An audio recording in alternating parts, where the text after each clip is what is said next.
Les couverts végétaux mis en place pendant l'interculture peuvent avoir plusieurs fonctions. Éviter le lessivage des nitrates ou fournir des éléments nutritifs à la culture suivante ou encore jouer un rôle d'amendement en tant qu'engrais vert. Pierre Berger a choisi d'innover en implantant des couverts végétaux sous-noyés depuis 2013. Alors ce qui m'a décidé à faire ces expérimentations, c'est les problèmes de tassement de sol qu'on rencontre suite au passage des machines en conditions humides et aussi la difficulté, notamment en agriculture biologique, de trouver de l'azote organique.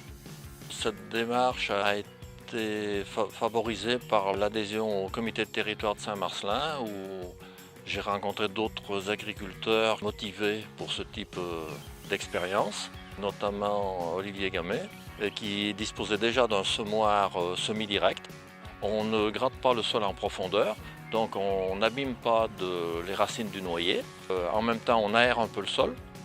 Alors les couverts sont implantés le plus vite possible après la récolte. Comme on recherche un apport d'azote, on privilégie les légumineuses à 2/3 au moins dans le mélange. Févrole, vesse et pois. Et ensuite on met aussi une céréale. Donc moi j'ai choisi l'avoine noire. Elle permet aussi d'avoir une gamme de systèmes racinaires différents. Lorsqu'on fait le test bêche, ce qui est flagrant c'est la structure de sol qui est beaucoup plus grumeleuse. Les couverts végétaux abritent aussi bon nombre d'auxiliaires.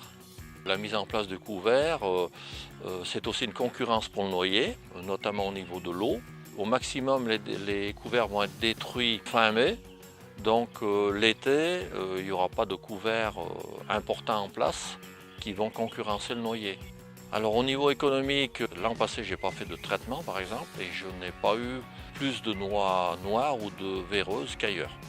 Donc sur la ferme, je mets des couverts végétaux. Ça a commencé en grande culture, derrière céréales. Et depuis 2012-2013, couverts sous-noyés après récolte. En grande culture, quand j'ai un peu le temps, je fais un trou à la bêche pour voir l'évolution de la structure de mes sols, voir les vers de terre, s'ils sont présents, s'ils évoluent. Sous-noyer, le meilleur signe, c'est que je vois que mes sols infiltrent mieux l'eau, surtout lors de gros épisodes pluvieux. Les couverts végétaux ne sont pas que des obligations réglementaires. Ils présentent de véritables intérêts agronomiques, économiques et environnementaux pour les exploitations et pour de nombreuses productions.